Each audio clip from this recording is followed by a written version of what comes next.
Björn Bracke hat sein Büro in Belgien. Büro Kollektiv Landscape wurde 2021 gegründet. Björn Bracke ist Mitgründer des Büros in Ghent in Belgien und neben seiner Tätigkeit im Büro ist Björn auch in der Forschung tätig an der University KU in Leuven. Wir werden jetzt auch gleich auf Englisch wechseln. Björn, you will do your talk in English. And the topic of the lecture series, Matters of Care, Matters of Land, should give different sides or should explain an approach to different sides from a perspective that you really take into account what is already there. Working with the existing, try to make transitions, but always taking into account these existing conditions. Vielleicht noch kurz zum Ablauf des Abends. Wir werden jetzt den Vortrag hören, circa 45 Minuten. Es gibt dann die Möglichkeit, auch Fragen zu stellen und im Anschluss auch noch die Möglichkeit für einen ganz informellen Austausch draußen an der Bar. Dann danke schön mal fürs zahlreiche Kommen und Björn, thanks for sharing your work.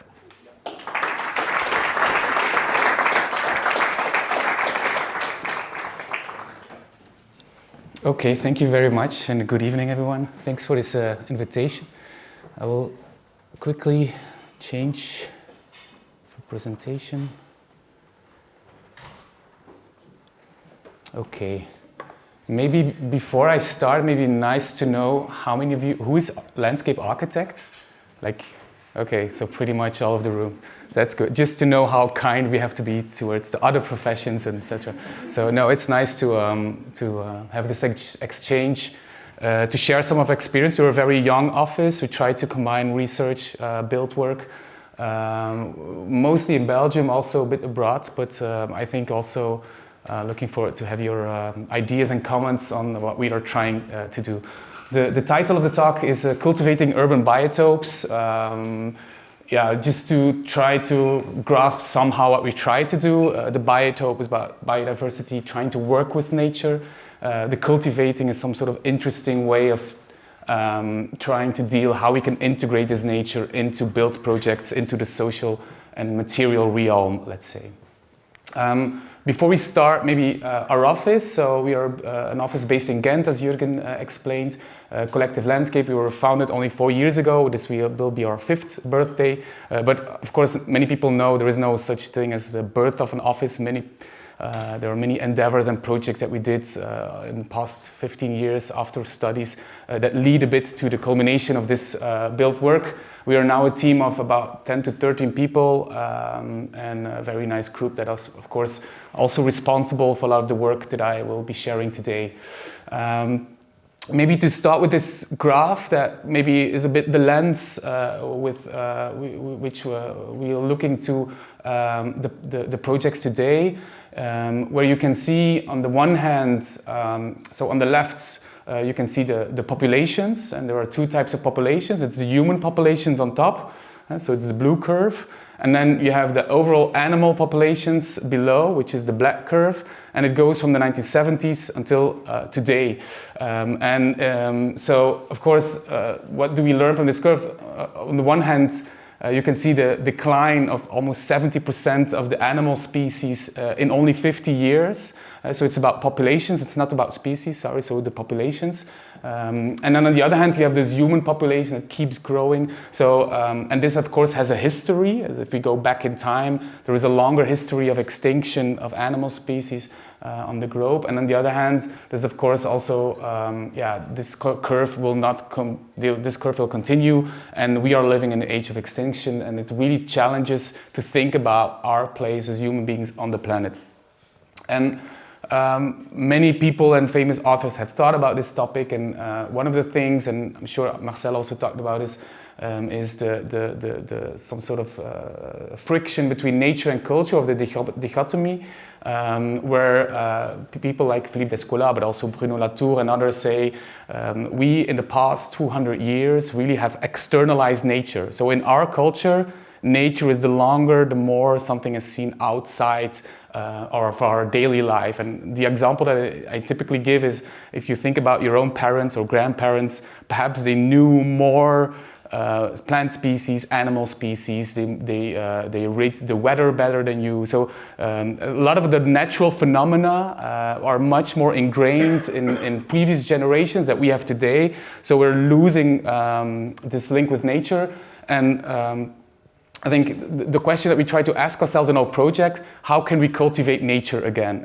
If culture is something that is now the opposite than nature, how can we try to reestablish a culture, if we see design as a cultural act, that also try to internalize natural phenomena and try to reconnect with nature? It might be a bit theoretical, but we'll try to also show this in different examples. And the way we are doing that, maybe 3 things that we try to do in projects, but also in teaching and in research, is first is like site engagement. How do you engage with the site? How can you look better? What Jürgen was saying about looking at what is already there. But there are, of course, different realities. There are multiple realities of looking at the site. So it is also about looking at non-human realities, looking at natural processes, looking more detailed, go walking and using the senses, and also how, as a landscape architect, drawing is very much an important element of this practice. Is also drawing the existing situation is something that we try to experiment with. Secondly is social engagement with groups. If we want to try to install a project, then for us it's you have the material component, the design, what you make, what you build, what you plant, but there is also the social component. Will people adopt and will they engage with the site? And we always try to also in the project to think who will be the users of this park and how can we install these nature engagements or these nature relations. And there are some examples of workshops with children, of working on ecological literacy or community action. So there's a lot of community groups already in the city, but also associations or youth movements that already are concerned about similar things that we are typically concerned about. So mobilizing this social capacity and energy in projects helps you to make sure that also after things will be continue happening. And then lastly is about composition and design, and we are very much convinced that ecological design has also important aesthetic. There is an aesthetic. The design can also make people go engage, maybe be more fascinated by nature. So the design is an important element in trying to look into materials, textures, compositions that reinforce these experiences. And I will explain it based on 7 projects. Just getting the timer here, so I'm not going over time. 7 projects, and the first one that I want to show is Cohabitat Brussels. This is more part of what I'm doing my PhD research, but I think it's interesting to show before we dive into the more concrete realizations. This is an atlas that we are making, so Cohabitation Atlas for Brussels, as a reaction on more traditional ways of representing nature in the city. And I think you might know these are 2 maps for Brussels, but I'm pretty sure Vienna has very similar maps, having more like a nature or a green strategy map with like what kind of corridors that we want, and with some arrows and giving some sort of framework for developing nature or green in the city. And on the other hand, this is more the legal status, the zoning, the green zoning plan, what types of spaces have heritage or just nature protection status. And I think this atlas, what we wanted to do is this is a very human conception of nature in the city. It's like drawing where green is, but of course if our idea was, how do animals live in the city, and how can we come to a representation of non-human life in the city? And of course, these graphs are used also for real estate, for soft mobility, for so these have also political connotations that are, of course, very human-centered in a way. So we were trying to challenge that and looking for ways of having a different type of representation. And what we did is we used citizen science. We have in Belgium this observation platform, observations.be. People can take pictures of animals, birds, so they see and they can upload. I think you have similar systems. There are multiple used, and that gives us, for Brussels, over a time frame of 15 years, 2 million data of animals observed in the city that we thought is very interesting. Many ecologists, biologists not necessarily find this data interesting because it's not systemic. So it doesn't say anything about the real populations in the city, but for us, what is interesting, it shows that this is an encounter between a human being doing an observation of an animal. So for us, it tells us something about nature experiences in the city, let's say. So this is, for instance, the map of the foxes that are observed in Brussels. And there are many, many others. So these are all the main, from the 10 most taxonomic groups, the 10 most observed animals in Brussels. And the question is like, okay, we had like hundreds of observation maps with all these dots. Like, how can you come to some sort of framework to organize this? And what we did is we sit together with the administrations, ecologists, try to interpret this data and develop 12 narratives. So 12 cohabitation narratives. And from these narratives, we develop mappings. For example, each narrative is just an example. It's some sort of representation of a specific problem of cohabitation in the city. For instance, the hedgehog.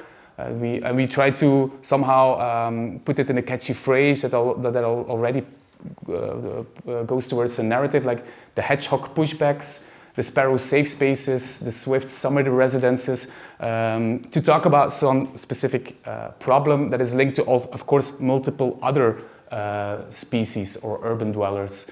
For instance, the common swift, so it's like a black swallow type of bird, which you perhaps also have in Vienna. It's a typical urban dweller, and it's very specific because it never stops flying, also while sleeping.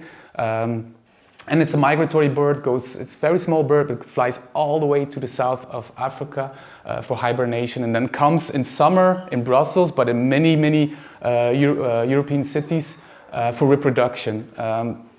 And here you can see where these common swifts are located. And on the right, we made a map with the age of the buildings, because of course these birds typically are taking advantage of the halls and the type of details of the roof in old townhouses, like early 20th century, late 19th century townhouses. So there is a whole corridor of spaces around Brussels, houses that are being renovated, where a lot of these cavities of these birds are disappearing. Also, another storyline in this narrative is if you look at the Cinquantenaire Park. This is like an arch that was built for the 100th birthday of Belgium last century. We will have the 200th birthday in some years. So you can see this arch here, and here you have the second biggest colony of common swifts. And one of the things that we found out looking into this data is that one of the biggest festivals that was held in this park is like in the middle of the reproduction period of this common swift. And only just to state that these realities, because this big colony of swifts, this reproduction in these arcs, is not documented, is not used, is not mobilized in decisions on how we use public space, on how. So here there's quite a conflict of keeping this colony here and not disturbing them in very vulnerable periods. Then we have similar stories. So the sparrows. The sparrow is, you can see this graph, has a drop of 95% in Brussels. All over Europe, sparrows populations went very much down, but in Brussels, 95% in 20 years, like really, really a lot. But there's only one space where we found more sparrows, and it's a bit light, but this is a pedestrian, an alley in the center of Brussels that was pedestrianized. It used to be a car, like a car axis in the center, and now it's a hotspot of house sparrow. So that's the only place like suddenly a lot more house sparrows. And why? Of course, if you see the section of the streetscape now, there are some shrubs with a lot of berries and grains that they like. There's also these old townhouses have balconies and a lot of small-scale landscape that they like. And there's the urban furniture, and of course, many people go there for lunch. So there's bread crumbles, etc. Yeah, there's some sort of combination between the mobility policy and the growth or the rise of sparrow populations in southern areas in the city. And then the last story that I'm going to explain is the hedgehog. So the hedgehog, you can see the hotspots is more in the periphery of Brussels. And when we were looking into this narrative, it's about small terrestrials, small mammals. And we zoomed in on one space, which was really also a very much a hotspot of hedgehog observations. And you can see here all the orange dots are basically dead collisions. So it's car collisions with hedgehogs. So most of these. So what we learned is for most observations for sparrows, these are living sparrows. But for hedgehogs, all these 90% of observations are dead hedgehogs. So it's also about environmental justice and some questions about. This is a hotspot of hedgehogs collisions with cars. Why hedgehogs like big houses with maybe chicken in the garden or cats in the garden, big gardens that they can meander through. But here you have also the ringway, the motorway of Brussels. It's very isolated. There's a lot of car traffic. And also this model of big townhouses in the periphery, in the urban periphery, is also a very car-dominated model. So it's some sort of Molotov cocktail that combines these two elements, big gardens with a lot of cars, and then you get this. So this is also just to show that this type of mapping helps to reveal images, realities of the city that are non-existing today in urban planning or in design or maybe in small naturalist cycles. But and then also here, what we try to do is we made a map showing more a territorial section. Then you have this life cycle of the hedgehog, which in hibernation. Then when they wake up, then they go looking for mates. Then they have the mating, they're raising the young, and then so there is some sort of life cycle, and they're only awake in between, let's say March, April until this September. And of course, if you see below, there is a graph of the amount of hedgehogs that was brought in the care center. Brussels has one animal care center, and there you can see when they are looking for mates and when the young leave the nest are like very clear tipping points for hedgehog collision. So there's also a temporality linked to this problem, which also means maybe easy to solve if behavior would also be adapted in certain periods of the year. So just to show 3 examples, there are 12 narratives. We are trying to develop this atlas, but it gives you a different way of looking at reality, a different way and also more critical way of how we as human beings conceptualize nature, which is not necessarily how nature would see themselves in the urban context. Then I run through more concrete projects. I start with something very small, which when we started the office, we made a small garden a bit in the periphery, close to Antwerp. And it used to be an old diamond factory. It's the refurbishment of one single-story house where we really wanted to, and you can see it a bit, there are all these forest patches, and we really wanted the house to completely disappear in this forest. So there's also like a patio, but also typically the gardens, people want to fence their gardens, so what we really wanted to do is have something open and just have the house in the landscape without very strict boundaries. And then the intervention, our idea was to really stick to human activities, or the activities of the terrace and coming in and what we usually have in a house, to really connect it to the building itself with one single gesture, which is like an oil stain around the house. And that would accommodate people coming in, and then you have the front door, then you have the terrace, and then all the fluxes that they wanted to incorporate, and the rest of the garden would be free of any construction or hardscape. So this is how it looked in the end. It's quite a big jump from the Brussels city to the small garden, but I think it's also just to show the sheer diversity of projects, and I think here also where you try to navigate between the biggest story, but also just answering to the needs and the desires of a client, right? So these are some pictures, and also, this is the parking lot for this car. It's a bit of periphery development, so there's also quite car oriented. So you can see that also here we just wanted to very minimally intervene so that it looks that it all kind of disappears in the surrounding landscape. The next project, then we go to much more urban projects, is the Flagey Square, also the picture you saw earlier in Brussels. We only started our office 1 month, and then we were selected for this competition, and then we won it, and then we could execute. It's a project together with Follow Architects. So it was really nice for us to start the office with such an iconic space, but this is in Brussels the biggest square. It's a very famous event square, but also a very nice space. And it was designed by Lutz and Partners, the German office, and only delivered in 2008. So it's very recently. And also this was, people might know it, it was published in all the books about landscape architecture. It was a very iconic project because it's very typical for that time. Cars were put under the ground. There's like a high quality floorscape of nice paving pattern, blue stone, some trees, a very nice long bench on the edge, and then these fountains. And there's indeed, it works quite well. Children are playing there in summer. Only thing is it's very mineral and it's very hot in summer. And this is something that was the competition brief, like how can we add more green on the site? And our idea was to really try to stick to the design of Peter Lutz, but somehow add a green layer. I understood later also that the initial team also envisioned it to be much more green. And we had like 3 concepts. First of all, we have this long bench, this red bench. We really wanted to unpave the backside and green the backside because this was the only area where there was many activities. So you have the circus, you have 2 markets a week.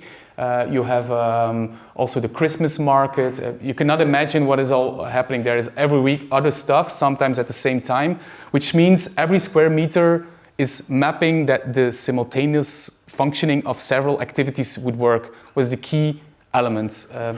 Also, there's almost no full soil. Everything is built on top of a parking, but the parking has 1 layer, and then below there is a stormwater basin. Because this is in the lower part in Brussels, there's a lot of problem with flooding. There's a huge stormwater basin, and because of the volume of this underground construction, they needed to add 1.5 meters of soil to keep the volume down, because otherwise it would be pushed up. So that was a bit the luck that we had, because there was like 1.5 meters of soil, so we could use it as well for the planting. So the second strategy is making big green patches around the existing trees, because the existing trees were quite suffering also from the heat, do not really had small planting pits and grills. And then we add some solitary trees on the square. So this is what in the end the plan looks like of the green interventions. It looks very chaotic, I know, but it's also, I mean, trying we had really to negotiate every square meter, make it work with turning circles of trucks. And so it was really a challenge for us. We had a concept in the beginning, and then there were a lot of constraints, and then the concept changed and you adapt. And so it's also in that sense, working in an existing context is sometimes very complex and easy and difficult to also keep the design concept alive. But in the end, it's 2,000 square meters of green. And for each of these zones, so there's 1.5 meters of soil.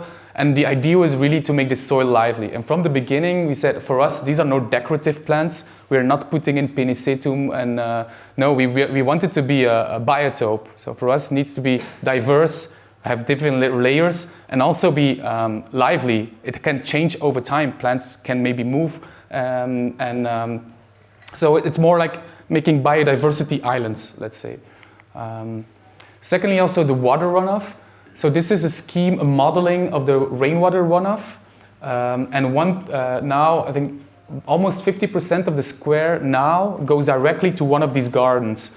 But the challenge was to not have too much water going to one planting zone. Because from the moment you have 3 times more the surface than the plants, then we know that we might have trouble with too much water for the planting. So, but in the end, it's very much an added value. We also looked into to have some variety in the planting, mainly because there was a study for biodiversity for this part of Brussels, where they stated that for pollinators and for small birds, they had a lack of food in late summer. And so we tried to also meet these requirements to have some plants that that could foresee this food demand. So these are some images from the project itself during construction and then after construction. So you can see in the beginning they fenced it with these wooden ganivelles, and then afterwards were taken away. Now there's like a steel border. But they really, what I kind of like is that it also kind of explodes from the green that is in there, and that is also not necessarily only the plants there were some planted, but also large parts were seeded. That it's also interesting that because of the size and because of the scale in the project, that they could have a less polished identity, let's say. And yeah, I think for the square itself, it's a huge difference now, also in terms of use around these planting zones, give much more soft identity, and the trees are also doing well, so it's we hopefully get more shade in the near future. Our next project is the Floralis in Ghent. This is a garden show that is used is organized every 4 years in Ghent. And we were asked to design a garden, a temporary garden for this garden exposition. Of course, the Florali in Ghent, they have very horticultural tradition. So this is usually where they show, I think, like 30 varieties of rhododendron. And so it's a very plant exposition. So yeah, we were like, okay, we're much more thinking on a different level of doing something there. So our idea was to make a big forest and in this velodrome. And it was also the remembrance year of Jan van Eyck, which is a famous painter born in Ghent. And this is the Mystic Lamp, it's the most famous painting. And what is interesting, so it was remembrance of that painter. So we wanted to do something in terms of composition, because this composition is super strong with the sun in the middle and then the open meadow and then the green. So it's some sort of symmetrical. But also in terms of planting, Jan van Eyck, there is a whole book about all the plants that are on this painting. He traveled to Italy and he had a lot of notes on what types of plants that he had. And so in the beginning we imagined, okay, we're going to look into these notes of Van Eyck, and then we will have all these amazing plants that are also on this painting. But there are palm trees, there are so many exotic things on it. That we thought, yeah, that's maybe a bit difficult. And also because our client was the province, and the province is really pushing the different provinces in for the Flemish government, and they are pushing like biodiversity, indigenous planting. So they were like, no, we cannot invest in this exotic plant, so it needs to be indigenous. We were like, okay, fair enough. And also because we didn't want to be a throwaway project, like many expositions. So we also imagine it to have an afterlife, which I will come back to. So this is a picture of the realization where you can see it. So you can see a bit like the composition is not maybe super clear, but in the middle we wanted to make an open space. So it's a big sand pit in the middle with this sun. And then we wanted to have some sort of mystic character. There was some smoke, there were bird sounds. The idea here is that in Flanders, so the north of Belgium, we have 6 different typologies of forests that we would like take these typologies of forest and then in that sense be able to have indigenous groups of trees that we used. And you can see also, we really wanted to use all our money, because it was limited in budget, for the trees. So we only had like rubble to stabilize the trees, so there was no money left to do any kind of design detail. And if you would have go to the Floralis, this exposition, all the other stands are like super polished. So the difference in aesthetic was quite shocking, also for many older people that visited this, but which made it also quite interesting in a way. So you can see here the roughness of the design was for some people quite shocking. But yeah, in the end, that way we managed to have a lot of trees and to have the experience to the fullest. And it was also opened by the Belgian king, Philippe, who was also, Mathilde was not really approving. So it looked a bit strange, but still like a very nice project for us. And then afterwards, during the project, and thinking back about engagement, we people could subscribe to become a godfather or a godmother of the trees, and then they could leave their name, and then they were invited to the replantation action. So all of these trees were, after the expo, put into a glass house, and then when it was planting season, and almost all trees survived, we planted them in one of the provinces' forestation projects. So, I mean, in that sense, the money was also well spent. It's still, the trees are still there, and so overall interesting project. The next one is Arenberg mining site in France. This is a competition, Europan competition, that we won in 2021 also, which is very nice, but it was not about this site, it was also in the north of France. And then we were put into competition with the 3 winners, and we associated one of the teams, and then got this very nice assignment to work on an old mining site. People that love cycling, in Belgium a lot of people love cycling, but perhaps know Paris-Roubaix, the cycling course. And here there is the Trouée d'Arenberg, which is very famous, cobblestone route in that competition. And then, you can see here, this is the old terril. So you know, mining sites also have a like small hill where they put all the rubble of the extraction. And then you have here the old mining pits, and then also Arenberg is also very nice because the heritage in terms of mining, housing, etc. is very intact and very beautiful. And you can see here how it looked like earlier. So you see already this hill is now gone. So they used it to build a motorway. So this is now more a pit than a hill, but this is how it looked like.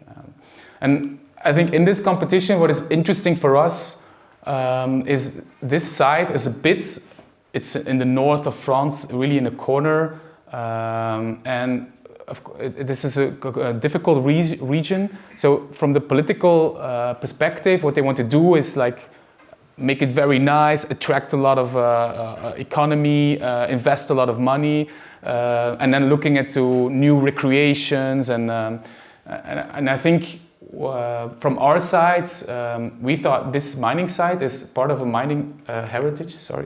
And there are many mining sites. So this is the Belgian border here. So the river is the Belgian border and it goes down. And there is a lot of nature. This is really incredible nature site. And from our perspective in Belgium, it's almost completely built. So there's very little spots where you can really go for 1 day or 2 days in nature. And we tried to put the cursor also on the amazing opportunities of seeing this also as some sort of gateway for people to experience the wider region and to look and to go into the amazing nature that these sites host. But also on the site itself, this is a cross section, and here you can see the projection of the old terril, and now it looks like this. But if you go there, it's really amazing because it's like a moon landscape. It's all these old schists, is very dark, and then you have these pioneer plants, these birches, and so it's amazing. And it's also in terms of biodiversity, the whole site hosts a really amazing set of species. So also on the site itself, we said, okay, this experience of nature already starts when you come into this site. So this is not only about mining heritage, it's also about ecological heritage and the links with the biodiversity on the site. So we went together also with inhabitants on the site. There are still many people that have grandparents or parents that used to work on the mines, and also we tried also to put this topic of ecology a little bit on the agenda when doing these walks on the site, not only talking about the mining heritage. So we first made a master plan, had some topics. I will not go deeper into that. And then second, after the master plan, we are now making a proposition for the design of one part. So here is the terril, but we are now focusing on the lower part to really make a design of how people and visitors would enter. And in the back, here there comes the event space, and then in the back we are recreating parts of this old railway yard, because today this is really all meadowland that is intensively maintained, so less interesting. So we want to recreate these historical conditions that can also help us to make a nice historical space or ecological space. And here you can see the different layers that we are focusing on. So there is a heritage trail that you can experience most of the buildings. Then there is a functional landscape. We're also looking into water management on the site, but there's also some logistics to be integrated.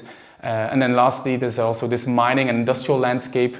There's some sort of the topography and the line work and the aesthetics.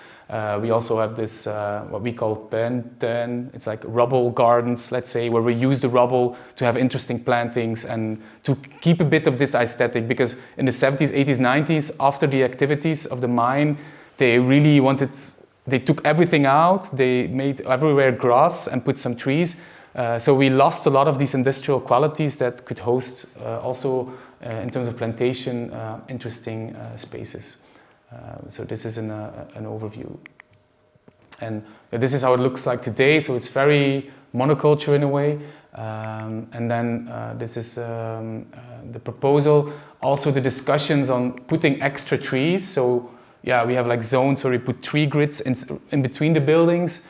Also as some sort of discussion with the heritage, because in France heritage is also a very important topic, and blocking perspectives on buildings, and so this is also part of some sort of negotiation where you can see that also the backside, which is now inaccessible for public and will be with the new bicycle track, will be also an accessible area and part of this heritage trail.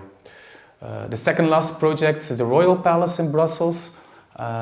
This was a competition that we did last year to rethink the historical gardens, the front gardens of the Royal Palace in Brussels, which is located next to the Warande Park. It's in the higher part of Brussels. And it today looks like that. So it's a huge cobblestone area infrastructure. And then you have these three gardens that are a bit sunken. But that they wanted to redesign also for this upcoming 200th birthday of the country. And what you can see, of course, today it's very monocultural, very underused, and there were some sort of 4 concepts that we wanted to push forward. First of all, the scenography. If you look at the picture, it's not really the way you enter. You see the palace and then you still have to walk for 10 minutes before getting at the gate. So we wanted to make this whole scenography of going to the palace, make it more interesting. There's obviously the type of animation on the site, adding more plant species, but also in terms of materials and making it much more lively and getting more people there. Also the historical heritage, you will see later that these front gardens have very typical French broderie gardens, so there's like geometrical figures. And we thought it was interesting to work with this reinterpretation. And then of course climate, there's definitely a water challenge in this area, but also a heat island, etc. So our design, you can see it a bit here. So this is the palace. We have these 3 gardens, which we conceptualized 2 of them, the 2 outside, as an orchard. I will later explain why, but these are 2 orchards. And then in the central one is a water garden. In the front, we make a big square And then left and right, we make two, we call like small urban forests, but small zones with dense planting. And also the backside of the park, which is today a bit weak. We wanted to make a decent backside with more trees that also could make somehow this frame of this space. And for these gardens, so you can see this, it's also of course historical heritage in a way. And we wanted to transform it in an orchard. Why this orchard? Because we thought, like apple trees, they don't become very big, so we will keep the visibility of the facade. We can also plant them in a geometrical figure, which we thought would work very well with the more geometric historical figure, but also giving the coloring, and we thought it would be very nice to see it as a way of connecting with the people, with the visitors, but also inhabitants, because of course it gives like a seasonal dynamic to this space. There will be flowers, there will be apples, and also having these meadows on this orchards. I think Belgium has also a very rich history about pomology, which is the knowledge of breeding apples. And now today there are like 5-6 apple species that we are all eating. But in the past, like every region, every village had its own apple species. So it's also very interesting to have this narrative. And this is the grounds where the Belgian Revolution was fought. So it's also getting nutrients from this soil, which is so layered with different cultural and identities and significations, is also very symbolic in a way. So we thought this was an amazing space of engagement. Also, we added 2 slopes so that these gardens could be opened. Today they are completely inaccessible. So we wanted to also make them accessible during weekends, in summer, when there is no activity in the palace, because the king does not live there. It's just for protocol or ceremonial functions. And then in the center we make a clairière, an open space where people could sit. And we thought there are no spaces like that in Brussels today, so it would be a very amazing place to go and read a book. And also the difference of looking at the palace from above and then sitting in the garden, looking from below under this orchard, is a very different experience, which we thought is interesting.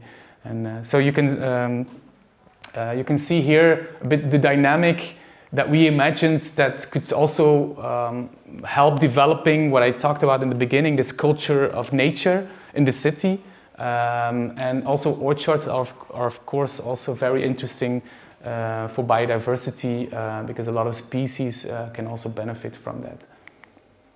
So this is then the image, how it would look like, where we have this square which we will keep or propose to keep as an activity square, this urban forest, and then the 2 orchards, which we thought would not block too much the view, but still gives like a very interesting green socle to approach. And then during this flowering period would give like amazing image, and people go there for tourism would be definitely also working.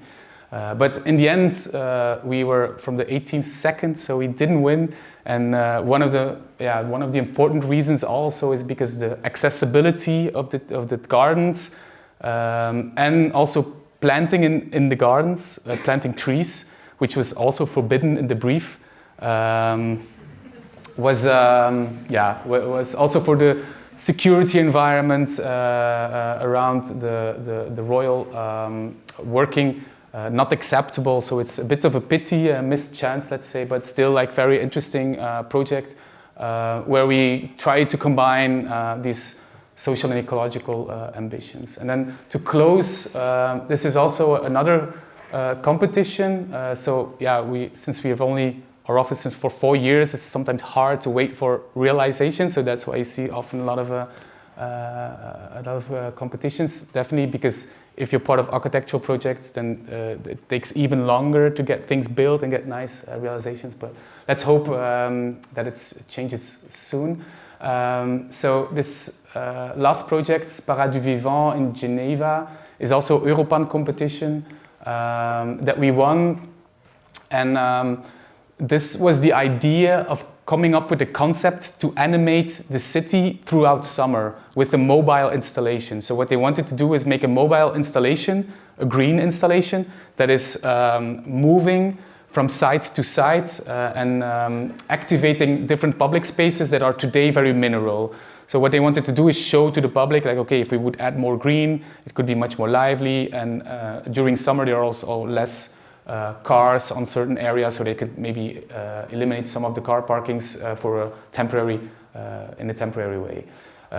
So we thought it was very interesting, and they also had many examples of, there was a famous example in Groningen, I think, or Leeuwarden, where they have these small bucks that they put by hand from location to location. But of course, here in Geneva, these distances are really, really big, and also the sites are really big. We, for this mobile installation, and you can see, and it has to travel every week. So there's no time to really set up something. It should be immediately working. So what we proposed is like making big wagons, also because we know the problems that we often have with trees and bucks, that they dry out in summer and or they need a lot of water. So we this is like a typical truck trailer, but like a low truck trailer, which is a bit of the entity what we are working with. So they are mobile. And we make different landscape typologies and making vast types of, we took our inspiration from the different amazing landscapes around the region of Geneva to make more forested landscapes and more river valley landscapes and come to some sort of set of wagons that we can use to make different compositions that are also very flexible. So they can be used, we can put them one another, they can be adapted to very different spatial conditions.